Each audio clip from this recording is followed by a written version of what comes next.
11월 29일 주일 새벽 예배를 시작하겠습니다. 엎드림 새벽 예배 나오신 여러분들 환영하고 축복합니다. 기도하겠습니다. 영원히 신실하시고 우리를 향한 사랑의 변함없으신 우리 하나님을 찬양합니다. 거룩한 주일 새벽에 주 앞에 무릎 꿇은 주의 백성들에게 변치 않는 믿음을 허락하여 주시고 어떠한 상황에도 흔들리지 않고 무너지지 않도록 우리 하나님께서 지켜주시고 돌보아 주시옵소서.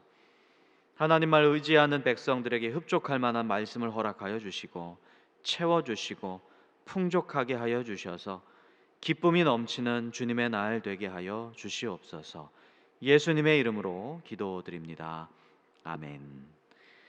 찬송가 366장을 함께 들으시겠습니다. 찬송가 366장입니다.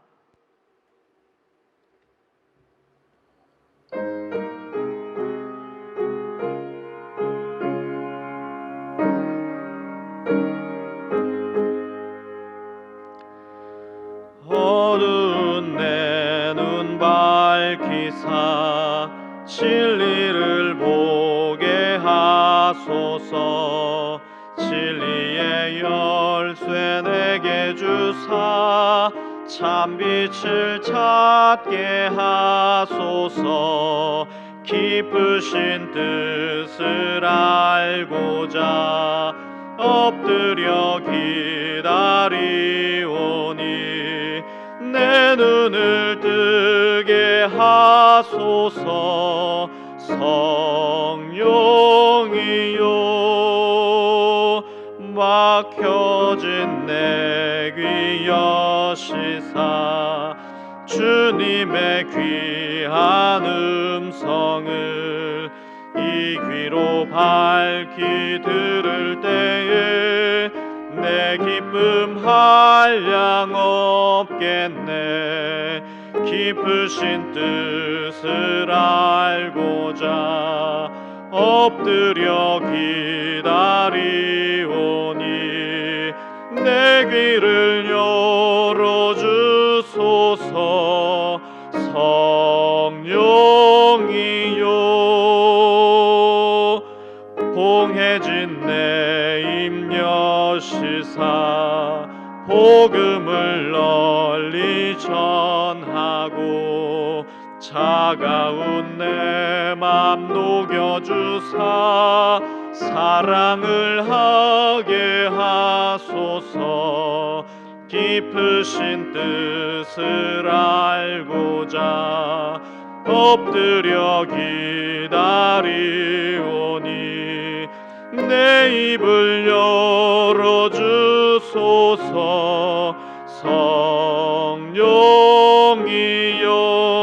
성령이여. 아멘.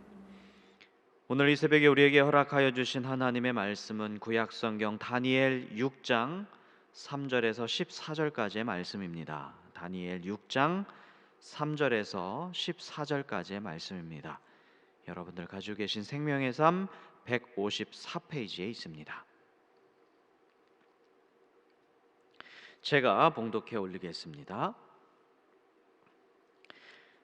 다니엘은 마음이 민첩하여 총리들과 고관들 위에 뛰어나므로 왕이 그를 세워 전국을 다스리게 하고자 한지라. 이에 총리들과 고관들이 국사에 대하여 다니엘을 고발할 근거를 찾고자 하였으나 아무 근거, 아무 허물도 찾지 못하였으니 이는 그가 충성되어 아무 그릇됨도 없고 아무 허물도 없음이었더라. 그들이 이르되 이 다니엘은 그 하나님의 율법에서 근거를 찾지 못하면 그를 고발할 수 없으리라 하고, 이에 총리들과 고관들이 모여 왕에게 나아가서 그에게 말하되 다리오 왕이여 만수무강하옵소서. 나라의 모든 총리와 지사와 총독과 법관과 관원이 의논하고 왕에게 한 법률을 세우며 한 금령을 정하실 것을 구하나이다. 왕이여 그것은 곧 이제부터 30일 동안에 누구든지 왕 외에 어떤 신에게나 사람에게 무엇을 구하면 사자굴에 던져 넣기로 한 것이니이다. 그런즉 왕이여 원하건대 금령을 세우시고 그 조서에 왕의 도장을 찍어 메대와 바사에 고치지 아니하는 규례를 따라 그것을 다시 고치지 못하게 하옵소서 하매, 이에 다리오 왕이 조서에 왕의 도장을 찍어 금령을 내니라. 다니엘이 이 조서에 왕의 도장이 찍힌 것을 알고도 자기 집에 돌아가서는 윗방에 올라가 예루살렘으로 향한 창문을 열고 전에 하던 대로 하루 3번씩 무릎을 꿇고 기도하며 그의 하나님께 감사하였더라. 그 무리들이 모여서 다니엘이 자기 하나님 앞에 기도하며 간구하는 것을 발견하고 이에 그들이 나아가서 왕의 금령에 관하여 왕께 아뢰되 왕이여, 왕이 이미 금령에 왕의 도장을 찍어서 이제부터 30일 동안에는 누구든지 왕 외에 어떤 신에게나 사람에게 구하면 사자굴에 던져 넣기로 하지 아니하였나이까 하니 왕이 대답하여 이르되 이 일이 확실하니 메대와 바사에 고치지 못하는 규례니라 하는지라. 그들이 왕 앞에서 말하여 이르되 왕이여, 사로잡혀 온 유다 자손 중에 다니엘이 왕과 왕의 도장이 찍힌 금령을 존중하지 아니하고 하루 3번씩 기도하나이다 하니 왕이 이 말을 듣고 그로 말미암아 심히 근심하여 다니엘을 구원하려고 마음을 쓰며 그를 건져내려고 힘을 다하다가 해가 질 때에 이를 얻더라. 이것은 살아계신 하나님의 말씀입니다. 아멘. 여러분, 어떤 일을 꾸준히 한다는 것은 굉장히 큰 힘입니다. 불안정하지 않고 안정적으로 또 인생을 살아가는 것 또한 그분이 가진 인격의 장점이라고 말할 수 있겠지요. 불안정하면 이 사람의 행동이 어디로 튈지 모르고 또 꾸준함도 보장할 수 없을 뿐만 아니라 항상 그대로 앞과 뒤가 다를 수도 있다는 그런 의심이 있기 때문에 그 사람을 신뢰하기가 참 어려울 것입니다. 하지만 항상 그대로 앞뒤가 다르지 않고 겉과 속이 다르지 않고 꾸준히 무엇인가를 해온 사람이라면 주변의 상황이 아무리 변화무쌍하다 할지라도 그 사람은 거기에 휩쓸리는 그런 사람이 아니기 때문에 바로 거기서 신뢰감이 형성될 수 있지 않겠습니까? 그리고 그를 의지할 수 있게 되겠지요. 물론 안정적인 사람은 크게 재미는 없을 것 같아요. 항상 그대로이고 지루할 수 있을 것 같아요. 하지만 꾸준히 진득하게 그렇게 행하는 사람은 아주 특별할 때의 진가를 드러내게 되어 있습니다. 예를 들어 위기의 때 권모술수가 낭자한 바로 그때, 바로 오늘 우리가 읽은 다니엘이 살아가는 그런 시기에는 안정적인 사람, 꾸준한 사람이 진가를 드러내게 되어 있습니다. 사자굴 속에 던져진 다니엘 이야기는 우리에게 너무나 유명한 이야기입니다. 하나님께서 다니엘을 너무나 사랑하셔서 사자굴에 빠진 그런 다니엘을 건져주셨다는 그런 이야기잖아요. 오늘 말씀은 다니엘이 왜 사자굴에 갇혔는지 그 배경에 대한 이야기인데요. 오늘 우리는 여기서 다니엘의 행동, 다니엘의 인품을 발견할 수가 있습니다. 다니엘이 보여준 그 덕스러움을 보면서 하나님께서 그를 어떻게 사용하시고 어떻게 훌륭하게 여기시고 또 사랑하셨는지에 대해서 귀 기울일 필요가 있습니다. 다니엘은 여러분도 아시다시피 바벨론 포로였잖아요. 구약 성경을 보면 느부갓네살 왕이 바벨론의 왕이죠. 유다를 침공하고 패망시킨 후에 유다에 남아있던 고관, 또 지식인, 기술자, 그리고 노동력이 좀 쓸만한 사람들이라고 하면 다 모조리 바벨론으로 끌고 갔어요. 그걸 이제 포로 유수, 바벨론 유수라고 하죠. 그게 이제 기원전 587년의 일이었을 것입니다. 아마 다니엘과 세 친구도 그 시기에 바벨론으로 끌려갔을 것이라고 추정이 됩니다. 다니엘은 그 이방 땅 느부갓네살 왕을 모시면서 또 쭉 이어지는 그 왕들의 변화 과정을 다 겪으면서 또 벨사살 왕, 바벨론 왕조의 마지막 왕이죠. 그 벨사살 왕의 통치기까지 고위공직 혹은 왕의 참모가 되어서 나라의 큰 일을 도맡게 됩니다. 그런데 이제 다니엘 5장에 나와 있는 대로 539년에 페르시아 고레스 왕이 바벨론을 점령하고 그때 아마 다니엘이 모시던 벨사살 왕도 암살되었다고 이렇게 역사는 이야기하고 있어요. 페르시아 왕 고레스가 바벨론을 점령하고 또 왕조 교체기를 겪은 후에 오늘 말씀 바로 전에 보면 메대 사람 다리오가 그 지역을 통치하기 시작합니다. 그게 바로 522년 정도 되었다고 해요. 그러니까 오늘 말씀이 일어난 이 시간적인 배경은 유다가 멸망하고 포로로 사로잡혀 오기 시작한 587년으로부터 한 65년 정도의 시간이 흐른 바로 그 시기라고 볼 수가 있겠어요. 우리가 다니엘이 한 10대 중반에 포로로 끌려왔다고 가정한다면 지금 오늘 다리오 왕과 함께 있는 이 다니엘은 한 70대에서 80대 사이 혹은 그 이상의 노년 시대를 지금 보내고 있는 것으로 추정할 수가 있겠죠. 사자굴에 떨어진 다니엘은 청년 다니엘이 아니라 할아버지 다니엘이었다는 이야기죠. 그리고 꽤 긴 세월 동안 바벨론의 총리, 고관이 되었다가 페르시아 왕조가 바뀐 바로 그 상황에서도 총리가 되었다는 것을 우리가 알 수 있겠습니다. 여러분, 보통 정권이 바뀌면 최고 지도자를 보위하던 수많은 참모진들이 일제히 바뀌잖아요. 왜냐하면 권력이라고 하는 것은 한 개인의 것이 아니라 나를 포함한 나의 어떤 식구들, 내 편의 것들이기 때문에 권력이라고 하는 것은 한 개인이 아니라 어떤 집단의 조직의 것이기도 하기 때문에 권력자의 성향에 따라서 그 조직을 이끌 사람들을 이리저리 교체하는 것이 관행입니다. 근데 다니엘은 느부갓네살 왕, 그리고 그 이후로 수많은 왕, 마지막 왕인 벨사살 왕, 바벨론 왕이죠. 그리고 왕조가 바뀐 이 메대인, 그러니까 페르시아 왕 다리오 통치까지 심지어 젊지도 않아요. 노년의 시기에 이르도록 왕에게 핵심적인 사람으로 인정을 받았다는 것을 우리가 알 수가 있겠습니다. 버림받지 않았어요. 상식적으로 보면 이것이 가능하지 않습니다. 어떻게 이 오랜 시간 동안 그렇게 고위 관직을 유지할 수 있었을까?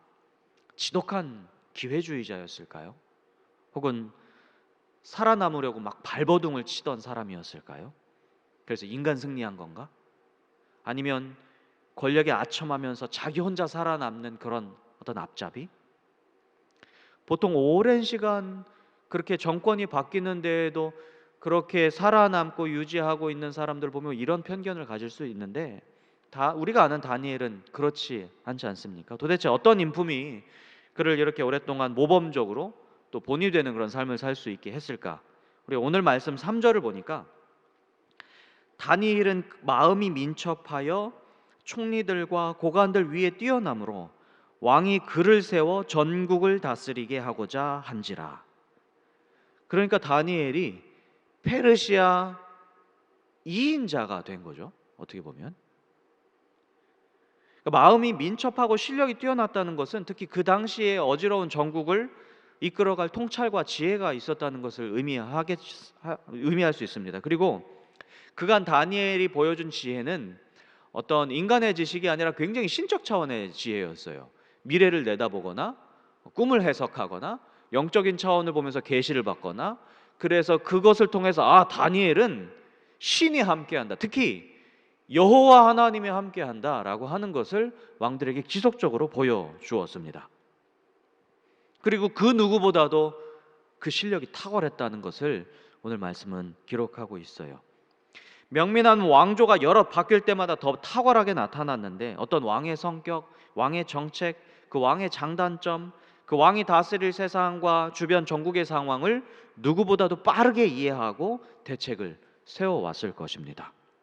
때로 다니엘은 여러 왕이 바뀌면서 정치적으로 중립을 지켜야 했을 수도 있고, 모든 왕들의 지배를 거치는 동안에 왕들의 눈밖에 나서도 안 됐을 것이에요. 이 모든 것이 다 균형을 이루어서 아주 그렇게 착착착착 진행이 되어 왔다는 것을 또 추측을 할 수가 있습니다. 그런데 이처럼 마음이 민첩하고 실력이 뛰어난 것만으로 이토록 제국의 왕들과 또 하나님께 사랑을 받을 수 있었을까? 뭔가 더 있었을 것 같은데 하는 생각이 들지 않습니까? 오늘 말씀 4절에 보면 이 언급이 다니엘의 인격을 한마디로 또 결정적으로 보여주고 있다는 것을 우리가 알 수가 있습니다. 4절을 제가 읽어드릴게요. 총리들과 고관들이 국사에 대하여 다니엘을 고발할 근거를 찾고자 하였으나 아무 근거, 아무 허물도 찾지 못하였으니 이는 그가 충성되어 아무 그릇됨도 없고 아무 허물도 없음이었더라. 아멘. 그러니까 다니엘이 아무리 털어도 먼지가 안 나는 사람이었다는 이야기잖아요. 다니엘이 제국 서열 2인자가 되었을 때 주변에 있던 모든 고관들과 신하들이 인정할 수가 없었던 것 같습니다. 시기가 막 일어났어요. 그러니까 누구라도 다니엘을 볼 때 저 사람이 2인자가 맞아, 충분해, 그럴 만한 자격이 있어 라고 동의가 되었다면 시기도 일어나지 않았을 법한데, 시기가 일어났다는 것은 다니엘이 그만큼 위협적인 인물은 아니었던 것 같아요. 그러니까 다시 말해서 내가 저 인간보다는 나은데 왜 저 인간이 2인자가 됐어 라고 하는 그런 어떤 불평을 자아낼 만한 그런 요소가 분명히 있었다는 거죠. 왜냐하면 다니엘 출신이 어디입니까? 그 패망한 유다 출신입니다. 거기서 노예로 포로로 끌려온 사람이었고요. 다니엘이 그동안 쭉 누구를 섬겨왔습니까? 어떤 왕조? 바벨론 왕조를 섬겨왔어요. 그리고 지금은 바벨론을 무너뜨린 페르시아 왕조가 그 땅에 들어서 있고요. 그러니까 왕조가 바뀌었기 때문에 반역을 노릴 만한 충분한 위험 요소가 있지 않겠습니까? 천박한 출신이고 또 위험 인물일 수 있는 그가 제국의 2인자가 되었다는 것을 받아들이기는 쉽지는 않았을 것입니다. 그를 시기하던 여러 신하들이 다니엘을 관찰하기 시작합니다. 소위 이른바 오늘날로 말하면 사찰을 시작했던 것이죠. 근데 아무리 찾고 찾아도 흠이 나타나지 않습니다.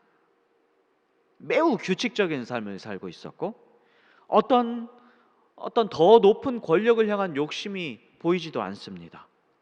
이전 바벨론 문화가 빠져있던 그런 향락적인 어떤 그런 문화에 빠져 있는 것도 아니었고 검소한 유대 관습을 그냥 계속해서 지키고 있는 것 같아 보입니다. 경건하였고 특히 틈틈이 매우 규칙적으로 허공을 바라보면서 무릎 꿇고 기도하는 모습도 발견하였습니다. 하루 3번씩이나 매우 충성스러웠고 아무 그릇됨도 없이 공명정대하였습니다. 허물도 없어요. 사실 어떻게 보면 세상에 가능하지 않은 캐릭터가 지금 다니엘인 거예요. 털어서 먼지 안 나는 사람이 어딨냐? 다니엘이 바로 그런 사람이었습니다. 신하들이 결론을 내립니다. 다니엘은 완벽하다. 그런데 신하들이 다니엘의 이 인성이 어디로부터인지를 쭉 찾아 들어가다 보니까 그를 지배하고 있는 어떤 정신, 하나님의 율법이 그를 꼭 붙잡고 있는 것을 발견합니다. 이것으로밖에 이 사람을 무너뜨릴 것이 없겠구나라고 발견을 한 거죠. 바벨론 왕조 이후 또 페르시아 왕조가 섰을 때에 나라를 통합하려고 하는 다리오 정권의 어떤 정책 방향을 비춰보았을 때에 민족적 다양성은 나라를 그리고 문화를 붕괴시킬 위험이 충분히 있지 않았겠어요? 바로 그것이다. 신하들은 나라를 안정시키고 다니엘을 제거할 가장 좋은 아주 명민한 명분을 생각해냅니다. 그 프로젝트 이름이 바로 다리오를 향해 충성을, 아마 이 정도 되었겠죠. 다리오도 이 보고서를 받아봤을 때 내용이 너무 좋으니까 또 이 페르시아를 위해서 너무 좋은 계획이다 보니까 조서에 왕인을 찍고 임의로 변경할 수 없도록 규칙을 제정해 버립니다. 그리고 다니엘은 하루 3번 하나님께 기도하는 것을 발각되고 또 예상대로 이 특별법 위반자로서 현장에서 체포되기에 이르죠. 여러분, 오늘 말씀은 이제 여기까지인데요. 조서에 도장이 찍힌 것을 이미 다니엘 알고 있었다고 오늘 성경은 기록하고 있잖아요. 그럼에도 하나님께 기도하기를 멈추었습니까? 아니에요. 멈추지 않았어요. 이게 무엇을 의미하는지 우리는 한번 살펴볼 필요가 있습니다. 조서에 도장이 찍혔는데도, 그리고 이전까지 수많은 왕들이 변화되면서 그렇게 총리 고관 신분을 유지할 수 있었던 그 다니엘이 법을 어기면서까지 하나님 앞에 기도한다. 이것이 무엇을 의미하겠습니까? 첫째, 그는 어떻게 보면 생활 습관이 굉장히 규칙적인 사람으로 보이지 않습니까? 삶의 균형을 아주 잘 유지하는 안정적인 사람이었는데요. 그것을 가능하게 한 것이 바로 오늘 성경에서 나와 있는 하루 3번의 규칙적인 기도, 여기서 찾아볼 수가 있습니다. 그러니까 삶의 안정을 잘 유지할 수 있게 해준 힘이 어디에 있느냐? 규칙적인 기도 생활에 있었다. 특히 영적인 안정감, 이것이 그에게 놀라운 힘을 제공해주고 있다는 것을 우리는 생각해 볼 수가 있죠. 영적인 사실을 꿰뚫고 있었기 때문에 왕조가 지난 동안에 책사로 또 참모로 쓰임을 받을 수 있었지 않습니까? 그만큼 영적인 민감함과 하나님과의 꾸준한 교제, 정말 흐트러지지 않은 하나님과의 교제를 통해서 그는 삶의 안정성, 삶의 균형을 잘 유지할 수 있었고, 그게 그가 그렇게 승리하는 삶을 살 수 있었던 중요한 요인이 되었다는 것을 오늘 이 작은 구절을 통해서 우리가 살펴볼 수가 있죠. 여러분, 영적인 안정감을 가지고 있는 자들은 불안에 떨지 않습니다. 변덕스럽지 않습니다. 하나님의 지혜를 간구하면서 그 자리를 지킵니다. 꾸준히 지금 시대에 이리저리 변화되지 않고 꾸준히 자기가 서 있어야 할 그 자리를 지킬 수가 있는 것이죠. 영적인 안정감은 규칙적인 기도 생활을 통해 얻어질 수 있다는 사실을 여러분 마음에 새기시고 도전해 보시고, 내 지금까지는 기도가 흐트러졌지만 이제부터는 제대로 규칙적으로 기도 생활을 해보겠다, 이런 결단을 지니셨으면 좋겠어요. 기도를 통해서 성령과 동행하는 사람이 불안에 떨 수 없죠. 만약에 그가 불안에 떤다는 것은 하나님이 주시는 평강의 열매를 누리고 있지 못하다는 것을 의미합니다. 영적인 안정감을 누리는 자가 힘이 있습니다. 그것은 기도에서 나옵니다. 이것을 꼭 명심하시길 바라고요. 또 두 번째 의미하는 것은 무엇이냐? 조서에 도장이 찍힌 것을 알고도 이 다리오 왕에게만 충성하라라고 하는 도장이 찍힌 것을 알고도 하나님께 기도하기를 멈추지 않았다는 것은 국가에도 물론 충성하고 있지만 하나님 앞에 더 충성을 다하고 있었다는 것을 의미하죠. 당연한 이야기입니다. 하나님을 향한 충성과 국가에 대한 충성이 충돌하게끔 만들어진 악법 상황이었잖아요. 그 전까지는 그냥 같이 갔단 말이에요. 다니엘이 믿는 하나님을 충분히 존중하고 있었는 그런 시절이었는데 이 두 개가 충돌하고 있는 상황에 놓여 있단 말이에요. 그 상황에서 다니엘은 하나님께 충성을 다하기를 그치지 않습니다.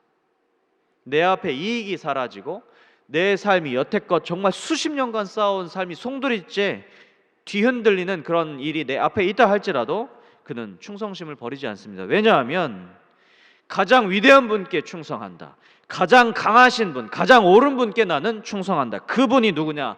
우리 하나님 여호와다라고 하는 이 사실을 굳게 믿었기 때문입니다. 여호와 하나님이 그냥 민족 신이었다면, 우리 민족이 그냥 믿는 신이야 라고 생각했다면 그는 이렇게 충성하지 못했을 거예요. 여호와 하나님은 창조주 하나님이고, 여호와 하나님은 정의와 공의의 하나님이고, 여호와 하나님은 만군의 하나님이시기 때문에 가장 옳고 위대하시고 강하신 분, 그분이 우리 하나님이다, 이 믿음이 있었기 때문에 그는 결국 하나님께 충성할 수 있었습니다. 다니엘은 오직 하나님께 충성하였습니다. 결국에 가장 위대하신 분, 가장 강하신 분, 가장 옳으신 분이 승리하지 않습니까? 그럼 우린 누구에게 충성을 다해야 되겠습니까, 여러분? 눈앞에 있는 어떤 권력입니까? 아니면 궁극의 권력입니까? 우리 하나님께 충성하는 것이 진짜 지혜 아니겠습니까? 마지막으로 조서에 도장이 찍힌 것을 알고도 기도했다는 것은 이 사실 모든 상황을 하나님께 맡기고 의지하는 지혜가 다니엘에게 있었다는 것을 의미합니다. 참 지혜란 무엇입니까? 내가 지혜가 부족하니 주님 앞에 엎드립니다 라고 하는 바로 그 행동에서부터 나오는 것이 참 지혜임을 믿습니다. 하나님 앞에 엎드릴 줄 아는 지혜를 말합니다. 우리가 주님 앞에 먼저 엎드릴수록 주님은 더욱 우리에게 지혜를 허락해 주실 것입니다. 영적인 안정감을 가지고 하나님께 충성하며 하나님 앞에 엎드릴 때에 그가 이런 모습을 통해서 정말 보여주고자 하는 미래가 어떻게 펼쳐질지 우리 그 다음 구절을 통해서 우리는 또 살펴볼 수가 있을 것입니다. 하나님께서는 이런 자들을 또 사용하시고 또 세상은 이런 자들을 또 요구할 수 있습니다. 우리가 그런 어떤 삶의 모습을 통해서 이 어려운 시대에 본이 되는 그런 신앙인들로 우리가 다시 한번 자리매김할 수 있었으면 좋겠습니다. 기도하겠습니다. 참으로 성실하시고 신실하신 하나님, 이 아침도 주님의 성실하심으로 우리를 지키신 하나님의 은혜를 찬양합니다. 오늘 주님께서 주신 말씀으로 인해서 우리가 기도하기를 또 쉬었고 예배하기를 주저하였음을 돌아봅니다. 성령님께서 우리에게 힘과 의지를 더하여 주셔서 육신의 연약함, 심령의 불안함에 빠져서 허우적대는 우리 인생 가운데에서 말씀 붙잡고 승리하는 삶이 되도록 우리를 인도하여 주시옵소서. 다니엘처럼 끈기 있게 주님을 붙잡고 좌우로 흐트러지지 않고 주 앞에서 매일 새로워지며 예수 이름으로 흠없는 자들이 다 되도록 우리에게 은혜를 베풀어 주시옵소서. 한산제일의 모든 주의 백성들, 오늘 하루 주님의 날에 기쁨과 평안이 넘치는 하루가 되게 하여 주시고, 성전에서 또 주님을 마음에 모신 각자의 처소에서 우리 하나님을 예배하며 충만한 은혜를 누리고 복된 하루가 되도록 주님께서 인도하여 주시옵소서. 코로나 감염자들이 계속 늘어납니다. 주여 불쌍히 여기시고 속히 백신이 개발되어 또 보급되어 이 위기를 어떻게든 잘 견뎌내도록 주님께서 도와주시옵소서. 주님의 도우심을 간절히 구할 뿐입니다. 주여 함께하여 주시고 은혜를 베풀어 주시옵소서. 오늘 하루 이 대림절에 주님의 다시 오심을 이 땅의 모든 주의 백성들이 더욱 소망하여 다시금 믿음의 길을 시작하게 하여 주시고, 세상의 권모술수로 정의를 땅에 버리기를 삼는 자들이 주 앞으로 돌이키게 하여 주시고, 가난한 자들과 연약한 자들, 고통받는 자들 주께서 도와주셔서 그들이 무릎 꿇을 때에 우리 하나님께서 도우시며 우리 하나님의 위대하심과 또 우리 하나님의 놀라운 강한 팔을 경험하도록 주님께서 함께하여 주시옵소서. 원로 목사님 건강을 지켜주시고 오늘도 말씀 들고 서실 담임 목사님 성령님께서 함께하여 주셔서 담대히 주의 복음을 증거하게 하여 주시옵소서. 모든 영광을 주님께만 올려드리오며 예수님의 이름으로 기도드리옵나이다. 아멘. 하늘에 계신 우리 아버지, 아버지의 이름을 거룩하게 하시며 아버지의 나라가 오게 하시며 아버지의 뜻이 하늘에서와 같이 땅에서도 이루어지게 하소서. 오늘 우리에게 일용할 양식을 주시고 우리가 우리에게 잘못한 사람을 용서하여 준 것 같이 우리의 죄를 용서하여 주시고 우리를 시험에 빠지지 않게 하시고 악에서 구하소서. 나라와 권능과 영광이 영원히 아버지의 것입니다. 아멘.